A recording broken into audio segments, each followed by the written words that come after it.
Hello दोस्तों, आपका any time study में बहुत बहुत स्वागत है। आज हम हिस्ट्री के third chapter the making of global world के बारे में बात करने वाले हैं। ये इस चैप्टर का फर्स्ट पार्ट है। इसके अलावा सेकंड पार्ट और थर्ड पार्ट में मिला के हमें पूरा चैप्टर कवर कर देंगे ईजीली।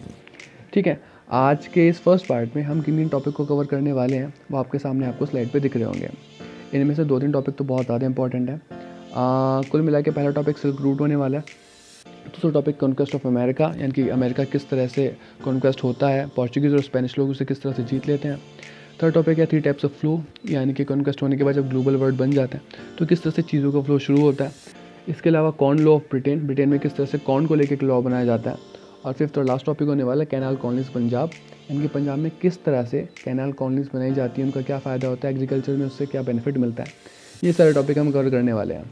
अगर आप प्रीवियस ईयर क्वेश्चंस पे जाएं तो silk route, conquest of America और कॉर्न लॉ, ये 3 टॉपिक तो आपको बार बार प्रीवियस ईयर में मिलने वाले हैं। तो आज की वीडियो इंपॉर्टेंट होने वाली है, तो चलिए शुरू करते हैं।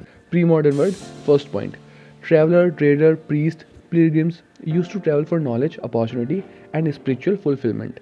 यानी कि पहले भी ट्रैवलर्स आते जाते रहते थे, ट्रेडर्स आते जाते रहते थे, प्रीस्ट, पिलग्रिम जो अपनी धार्मिक यात्राओं पर जाते थे वो आते जाते रहते थे। और वो किस लिए जाते थे? नॉलेज के लिए जाते थे, अपॉर्चुनिटी यानी कि बेहतर अवसरों के लिए जाते थे, अच्छे मौके मिल जाएंगे यहाँ पे काम करने के, पैसा कमाने के, या फिर अपने स्पिरिचुअल फुलफिलमेंट के लिए जाते थे। जैसे कि अभी भी हज की यात्रा होती है या बौद्ध के पिलग्रिम्स होते हैं, वो भारत में आते हैं देखने के लिए। तो इस तरह की यात्राएं पहले भी होती रहती थी, लेकिन कम लेवल पे, बहुत कम लोग होते थे, क्योंकि सिर्फ रोड ट्रांसपोर्ट ही होता था। घोड़ों पे, ऊँटों पे, बड़े बड़े कारवां के साथ लोग चलते थे। Second point, they carried goods, money, value, skill, ideas, innovation and even germs and disease. अब वो अपने साथ क्या क्या लेके जाते थे? जब अपने साथ लेके जाते थे तो पहली बात तो सबसे पहले वो गुड्स लेके जाते थे, यानी कि अलग अलग तरह की चीज़ें। मान के चलो भारत से कोई आदमी चाइना में जा रहा है, या मान के चलो चाइना से कोई आदमी भारत में आ रहा है, तो चाइना की कुछ स्पेसिफिक चीज़ें होंगी जो केवल चाइना में बनती होंगी। फिर वो घूमने के लिए भारत में आता है, किसी भी पर्पज़ से भारत आता है, तो उन चीज़ों का यहाँ पे भी एग्जिस्टेंस होना शुरू हो जाता है। भारत में वो चीज़ें बननी, देखनी शुरू हो जाती है ना। इस तरह से गुड्स आती थी, उनका मनी यहाँ पे आता था, करेंसी उनकी यहाँ पे आ पाती थी, उनकी वैल्यूज़ यानी कि उनके संस्कार सिस्टम क्या क्या है, कैसे वो काम करते हैं वो आते थे, उनकी स्किल्स आती थी, उनके आइडियाज़, उनके इन्वेंशन यहाँ तक पहुँच पाते थे। सबसे लास्ट में लिखा है इवन जर्म्स एंड डिजीज़। अब जर्म्स एंड डिजीज़ इंपॉर्टेंट क्यों है, इसका आपको आगे पता लगेगा। वो लोग अपने साथ जो एक दूसरे देशों में जाते थे, स्किल, आइडियाज़, इनोवेशन तो लेके जाते थे, अपने साथ जर्म्स भी लेके आते थे और अपने देशों की बीमारियाँ, डिजीज़ भी लेके आते थे। ठीक है। Second, silk route. अब ये सिल्क रूट इसी एग्जांपल है, प्री मॉडर्न वर्ल्ड में किस तरह से ट्रांसपोर्टेशन होता था, ट्रांजिशन होता था, उसका एग्जांपल है silk route. Pre modern world में एक सिल्क रूट नाम का रास्ता होता था। अब इसे सिल्क रूट क्यों कहते हैं? क्योंकि चाइना से, जो चाइना सिल्क के लिए फेमस है, वो सिल्क चाइना से लेकर यूरोप और अफ्रीका तक ट्रांसपोर्ट होता था या एक्सपोर्ट होता था, तो इसलिए इस रूट को सिल्क रूट कहते थे। तो इसके पॉइंट्स देख लेते हैं। First point, goes through C as well as land, यानी कि ये समुद्र के रास्ते भी जाता था और ज़मीन के रास्ते भी जाता था। Second point, Asia to Europe including northern Africa, यानी कि चाइना से चल के ये यूरोप में जाता था और कुछ नदर्न अफ्रीका के पार्ट को भी टच करता था। ये उस टाइम का सबसे लंबा रूट था ट्रेड का, और ये अभी भी थोड़ा बहुत एग्जिस्ट करता है, लेकिन उस टाइम में ये बहुत इंपॉर्टेंट और वाइटल रूट था एक्सपोर्ट के लिए। Third point, existed before Christian era till the 15th century, यानी कि जो क्रिश्चियन एरा होती है जहाँ से एडी शुरू होता है, यानी कि जो हम चल रहा है अभी 2023 चल रहा है, तो ये कभी जीरो से स्टार्ट हुआ होगा ना, तो उस जीरो से पहले भी एग्जिस्ट करता था ये वाला जो सिल्क रूट है, और ये 15th सेंचुरी तक अच्छा खासा एग्जिस्ट करता था। इस पर अच्छा खासा ट्रांसपोर्ट ट्रेड होता था। फोर्थ पॉइंट, इंडिया से क्या क्या जाता था और चाइना से क्या क्या जाता था। इंडिया से जाती थी स्पाइसेस एंड टेक्सटाइल, यानी कि यहाँ से मसाले और कपड़े जाते थे इंडिया से, और चाइना से जाता था इसी रूट पे पॉटरी। और इसके बदले में इन लोगों को क्या मिलता था? In return they get gold and silver from Europe, और इसके बदले में इन चीज़ों को खरीदने के बाद यूरोप से जितना भी सोना और चांदी होता था वो भारत में या चाइना में इसके बदले में हम लोगों को मिलता था। ठीक है, सिल्क रूट फटाफट देख लेते हैं क्योंकि इंपॉर्टेंट है। तो सिल्क रूट तो एंशियंट ट्रेड रूट है जिससे चाइना सिल्क ट्रांसपोर्ट करता था। ये सी और लैंड दोनों पे है ना। इसके बाद यूरोप और अफ्रीका तक भी जाता है, क्रिश्चियन एरा से पहले भी एग्जिस्ट करता था। और इंडिया से यहाँ पे स्पाइस और टेक्सटाइल जाते थे, चाइना से पॉटरी जाती थी, उसके बदले में गोल्ड एंड सिल्वर अपने लोगों को मिल जाता था। सिंपल। नेक्स्ट पॉइंट देखते हैं, trade and culture go hand in hand, यानी कि जिस तरह से सिल्क रूट से ट्रेड होता था उसी तरह से ट्रेड के साथ साथ कल्चर भी साथ के साथ एक्सपेंड होता था। अब कल्चर एक्सपेंड कैसे होता था? ठीक है, इसका शॉर्ट क्वेश्चन भी बनता है, वेरी शॉर्ट क्वेश्चन भी बनता है कि स्टेटमेंट आ जाते हैं वाला, ट्रेड एंड कल्चर को हैंड इन हैंड, और इसे एक्सप्लेन करना होता है। तो कल्चर, पहली बात होता क्या है? कल्चर क्या होता है? कल्चर हमारा रिलीजन होता है, हमारी सिविलाइजेशन होती है, हम कैसे उठते बैठते हैं, हमारे खाने पीने के क्या ढंग है, हमारे वैल्यू सिस्टम क्या है, ये सब कल्चर होता है। तो अब जब जिस रास्ते से ट्रेड हो रहा है, सिंपल सी बात है कि उससे कल्चर भी एक्सपेंड होगा ही होगा, क्योंकि इधर वाले लोग उधर जाएंगे या उधर वाले लोग इधर आएंगे, तो चीज़ों का और वैल्यूज़ का ट्रांजिशन होगा ही होगा। इसमें आगे क्या लिखा है यहाँ पे, किस तरह से ट्रांसपोर्ट होता था। As Christian missionary, Muslim preachers and Buddhism spread through this route as well. यानी कि ट्रेड तो हुआ, इसके साथ साथ क्रिश्चियनिटी भी फैली, मुस्लिम प्रीचर्स ने जाके अपने धर्म के बारे में लोगों को बताया, उन्होंने भी खुद को एक्सपेंड करने की कोशिश की, बुद्धिज़्म भी इन्हीं रास्तों से, सिल्क रूट से एक्सपेंड कर पाया।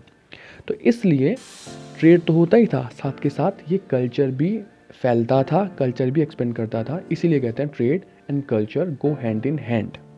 ठीक है, नेक्स्ट पॉइंट देखते हैं।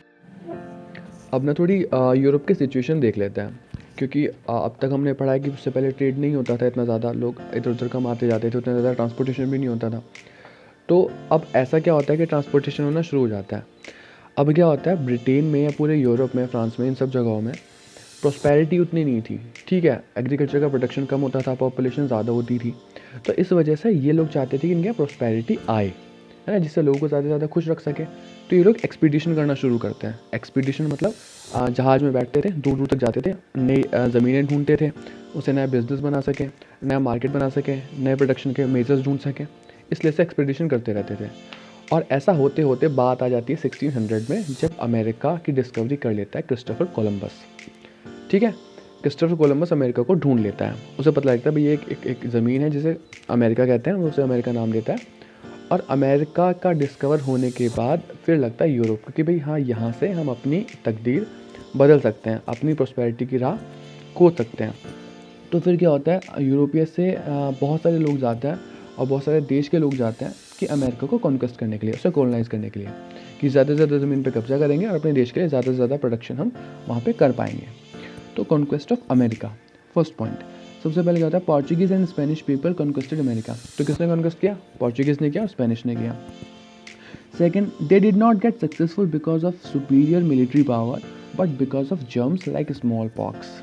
अब ये अलग स्टोरी है। अब किसी भी देश को अगर हम जीतते हैं, उस पर कब्जा करते हैं, उसे कॉलोनाइज़ करते हैं, तो कैसे करते हैं भाई, आर्मी जाती है, लड़ती है और वहाँ पे जीत जाती है, फिर उनके ऊपर कब्जा हो जाता है। अब अमेरिका का जो कॉन्क्वेस्ट हुआ वो थोड़ा सा डिफरेंट था। डिफरेंट क्यों था कि वहाँ पे स्पेनिश लोगों ने या पोर्चुगीज़ ने बिल्कुल भी फायर पावर का या मिलिट्री पावर का इस्तेमाल नहीं किया, मतलब किया, पर वो उसकी वजह से नहीं जीते, वो जीते थे जर्म्स की वजह से, स्मॉल पॉक्स की वजह से, जो कि मैंने आपको फर्स्ट पॉइंट में बताया था सबसे पहले, कि जब लोग इधर से उधर जाते थे उनके साथ जर्म्स भी जाते थे और डिजीज़ भी जाती थी। अब क्या होता है, अमेरिका को अब से पहले डिस्कवर क्योंकि नहीं किया गया था, अमेरिका पूरी तरह से आइसोलेट था और वहाँ पे कोई भी लोग आते जाते नहीं थे, तो उनके पास इम्यूनिटी नहीं थी। अंदर अंदर के जो लोग थे, उन्हें जो बीमारियाँ होती थी उससे वो इम्यून होते थे, लेकिन बाहर से अब तक क्योंकि कोई आदमी नहीं आया था, कोई जर्म्स बीमारी नहीं आई थी, तो उस बीमारी से लड़ने के लिए उनके पास इम्यूनिटी नहीं थी। यूरोप में आपस में जो लोग रहते थे, वहाँ पे जो स्मॉल पॉक्स जैसी बीमारी होती थी, वो उस बीमारी से इम्यून थे। तो जब वो अमेरिका जाते हैं, वहाँ पे कॉन्क्वेस्ट करते हैं, तो उनके साथ जर्म्स जाते हैं, डिजीज़ जाती है और स्पेशली स्मॉल पॉक्स जाता है। अब स्मॉल पॉक्स से यूरोपियन जो हैं वो तो इम्यून है, लेकिन जो अमेरिकन्स हैं वो इम्यून नहीं है। तो स्मॉल पॉक्स ऐसा हथियार बनता है जो अमेरिकन्स का तो नुकसान करता है, लेकिन उससे सामने वाला आदमी यानी कि यूरोपियंस इम्यून होते हैं। तो इस तरह से स्मॉल पॉक्स बहुत बड़ा हथियार बनता है अमेरिका के कॉन्क्वेस्ट में, जिससे अमेरिका की बहुत बड़ी पॉपुलेशन वाइप आउट हो जाती है और यूरोपियंस ईजीली कॉन्क्वेस्ट कर लेते हैं। तो इस तरह से अमेरिका का कॉन्क्वेस्ट तो पूरा हो जाता है। अब इसके बाद जब अमेरिका का कॉन्क्वेस्ट हो जाता है तो लोगों में ना ट्रांसपोर्टेशन या फ्लो बढ़ जाता है, लोग इधर उधर जाने लगते हैं, उनके साथ अलग अलग चीज़ें भी इधर उधर जाने लगती हैं, जिससे 3 तरह के फ़्लो पैदा होते हैं सोसाइटी में। कौन से 3 तरह के फ़्लो? सबसे पहला फ्लो ऑफ गुड्स, यानी कि क्लोथ्स और वीट, एग्रीकल्चर कमोडिटी जाती थी, और कपड़े, टेक्सटाइल, ये सब लोग इधर उधर दूसरे देश में जाते थे। Second, flow of labour, migration for employment, यानी कि लेबर का भी फ्लो इधर से उधर होता था। मान के चलो जैसे अमेरिका में जाके ये लोग एग्रीकल्चर कर रहे हैं यूरोपियंस, लेकिन वहाँ पे पॉपुलेशन तो कम है, पॉपुलेशन वाइप आउट हो चुकी है, तो वहाँ पे लेबर चाहिए होगा ना, तो इंडिया से या अफ्रीका से यहाँ से लेबर जाते थे। तो एक तो गुड का ट्रांसपोर्टेशन होता था, गुड्स का फ्लो होता था, दूसरा लेबर का फ्लो होता था, और तीसरा फ्लो होता था कैपिटल का, फ्लो ऑफ कैपिटल। ये कैसे होता था? मान के चलो आप दूसरे देश को एक चीज़ बेच रहे हो और दूसरे देश से तुम एक चीज़ खरीद रहे हो, तो एक चीज़ तो तुम ज़्यादा ले लोगे, दूसरी चीज़ कम ले लोगे। मान के चलो आपने कॉटन मंगाया एक देश से, ब्रिटेन ने इंडिया से कॉटन मंगाया, और कॉटन मंगाया, वो ख़रीदा कॉटन केवल 10 रुपये का, और वहाँ से फिर टेक्सटाइल आती है, इनके पूरा कपड़ा बना हुआ आता है और इंडिया में बेचा जाता है, वो खरीदा जाता है 100 रुपये का, क्योंकि वो मैन्युफैक्चर गुड है, महंगी है। तो आपको तो मिले 10 रुपये और उनको आपसे मिले 100 रुपये, तो 90 रुपये उनकी तरफ चले जाते हैं। इस तरह से कैपिटल का भी फ्लो होता है, यानी कि रिसोर्सेज भी एक जगह से, या कैपिटल भी एक जगह से दूसरी जगह शिफ्ट होना शुरू हो गई, कैपिटल का भी फ्लो होना शुरू हो गया। अब अमेरिका के कॉन्क्वेस्ट के बाद अलग अलग कॉलोनीज़ को यूरोपियंस अपना बनाने लगते हैं, अलग अलग जगह पर जाके कब्जा करने लगते हैं। इस वजह से सभी तरह के फ्लोज भी बढ़ जाते हैं, flow of good, flow of capital, flow of labour, सब कुछ होने लगता है। तो जब ये चीज़ें बदलती हैं तो वर्ल्ड की इकॉनमी का जो पैटर्न फ़िलहाल था वो पैटर्न भी चेंज होने लगता है। तो वो पैटर्न किस तरह से चेंज होता है और नई शेप किस तरह से आती है, उसमें क्या क्या बदलाव होता है, उसके बारे में अभी हम देखेंगे। तो नई हेडिंग है world economy take shape in 19th century 1815 to 1915, यानी कि 1815 से लेकर 1915 तक क्या क्या चेंज आता है, वो चेंज क्यों आता है, वो अभी हम देखेंगे। तो इसका छोटा सा पार्ट है कॉर्न लॉ। कॉर्न लॉ से भी बहुत बड़ा फ़र्क पड़ता है इकॉनमी के नई शेप लेने में। तो कॉर्न लॉ को देख लेते हैं।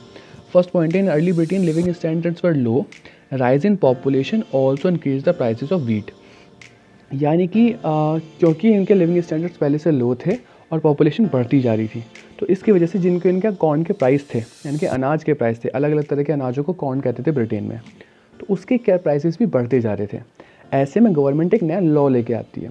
लॉ क्या था? Point number 3, under the pressure of landed groups government also restricted the import of corn. यानी कि एक तो प्राइसेस पहले से ही ज़्यादा है, ऊपर से सरकार क्या कहती है कि बाहर से आप लोग इम्पोर्ट भी नहीं कर सकते। अब किसके प्रेशर में आके कहती हैं? जितने भी बिजनेस इंडस्ट्रीज थे वहाँ के, उनके प्रेशर में आके कह देती है, जिससे उनको फ़ायदा और भी ज़्यादा हो। अब ऐसे में गरीब लोगों का नुकसान हो जाता है, प्राइसेस पहले से हाई थे, अब इम्पोर्ट भी बंद कर देते हैं तो सप्लाई कम हो जाती है, कॉर्न कम रह जाता है, और भी ज़्यादा प्राइसेस बढ़ जाते हैं। ऐसे में गरीब परेशान होते हैं और उनको दिक्कतें आनी शुरू होती हैं। इसका जब पता सरकार को लगता है, इसका जब फ़र्क सरकार पे पड़ता है। Point number 4, later on corn law was abolished because public was unhappy because of high food prices. यानी कि खाने की कीमत महंगी होने की वजह से, क्योंकि गरीब परेशान हो रहे थे, तो सरकार इस एक्ट को वापस ले लेती है। अब जब इस एक्ट को, इस लॉ को वापस ले लेती है, अब क्या होगा? अब बाहर से इंपोर्ट होना शुरू हो जाएगा, यानी कि मार्केट में बहुत सारा कॉर्न, बहुत सारा अनाज आना शुरू हो जाएगा। अब इसका इम्पैक्ट क्या पड़ता है, वो हमारे मतलब की बात है। तो point number 4, impact of abolishing the law. A, British peasant start leaving agriculture. जब बाहर से बहुत ज़्यादा कॉर्न आना शुरू हो गया और यहाँ पे एकदम से कीमतें कॉर्न की गिर गई, तो अब किसानों को मुनाफा होना बंद हो गया, क्योंकि इनका कॉर्न तो अब सस्ता बिक रहा था। तो वहाँ के जो किसान हैं वो अपनी खेती छोड़ देते हैं। Point number B, they migrate to cities for employment. और रोज़गार की तलाश में वो शहरों की तरफ बढ़ना शुरू करते हैं। पॉइंट नंबर 3, यानी कि C, around the world in British colonies land were cleared to fulfil the food demand of British. यानी कि अब दुनिया भर में अलग अलग जगहों पे किसानी की ज़मीन को पैदा करने के लिए जंगलों को साफ़ करने लगते हैं, खेती की ज़मीन नहीं बनाने के लिए पेड़ों को काटने लगते हैं, नई ज़मीन पैदा करते हैं, जिससे कि ज़्यादा से ज़्यादा खेती करके ब्रिटिश के रिक्वायरमेंट्स को, ब्रिटिश के डिमांड को फुलफ़िल किया जा सके। अब इस नई पैटर्न के हिसाब से वर्ल्ड की इकॉनमी में चेंज क्या क्या आते हैं। तो situation of 19th century agriculture economy, यानी कि एग्रीकल्चर इकॉनमी की अब सिचुएशन क्या थी। पहला point, food import from thousands mile away. यानी कि पहले फूड कहाँ मिलता था, पहला अनाज कहाँ से पैदा होता था? पास वाले गांव से या पास वाले खेत में पैदा होता था। अब क्या सिचुएशन हो चुकी थी? अब सिचुएशन ये हो चुकी थी कि 1000 माइल अवे किसी कॉलोनी में आपके लिए अनाज या खाना पैदा किया जाता था और वहाँ से आपके पास आता था। Point number 2, grown by, not by peasants on their own land instead of it by migrant workers. यानी कि पहले कौन पैदा करता था? पहले कौन ग्रो करता था? पहले पीजेंट ग्रो करता था, अपनी ज़मीन ग्रो करता था। अभी कॉलोनीज़ में ग्रो करते थे और वर्कर्स ग्रो करते थे। Point number 3, comes through. पहले कैसे आता था? पास वाले शहर से जानवरों पे, बैलगाड़ी में, इन जरिए से आता था। अभी शिप्स और रेलवेज़ के ज़रिए बहुत दूर से आपके फूड ग्रेन्स या वीट या कॉर्न आता था। तो सिचुएशन इतनी ज़्यादा बदल गई थी फूड के मामले में, ग्रोन के बारे में, या किस तरह से आता था उसके मामले में। तो ये सारे जो चेंजेस थे एग्रीकल्चर इकॉनमी के पैटर्न में, ये सब चेंज आते हैं। अब एक छोटा सा एग्जांपल और है, द कैनाल कॉलोनीज़। ये इंडिया में होता है, पंजाब में। इसमें क्या होता है, अब क्योंकि फूड की रिक्वायरमेंट ज़्यादा थी और इंडिया भी ब्रिटिशर्स की ही कॉलोनी था, तो यहाँ पे भी ये कुछ चेंज करते हैं। क्या करते हैं? Network of irrigation canal was made in Punjab. यानी कि एक नहरों का एक जाल सा बना देते हैं, बहुत ज़्यादा नहर बनाते हैं एक एरिया में। क्यों? क्योंकि इनको यहाँ पे फूड ग्रेन्स उगाने थे। To convert semi desert area into fertile. यानी कि एक ऐसा जगह थी जहाँ पे फर्टिलिटी उतनी नहीं थी, थोड़ा डेजर्ट एरिया था, वहाँ पे रेत ज़्यादा था, वहाँ पे एग्रीकल्चर पॉसिबल नहीं था, इसलिए कैनाल वहाँ पे बनाते हैं बहुत सारा इरिगेशन के लिए, जिससे कि वहाँ पे ज़्यादा से ज़्यादा एग्रीकल्चर कमोडिटी पैदा कर सके।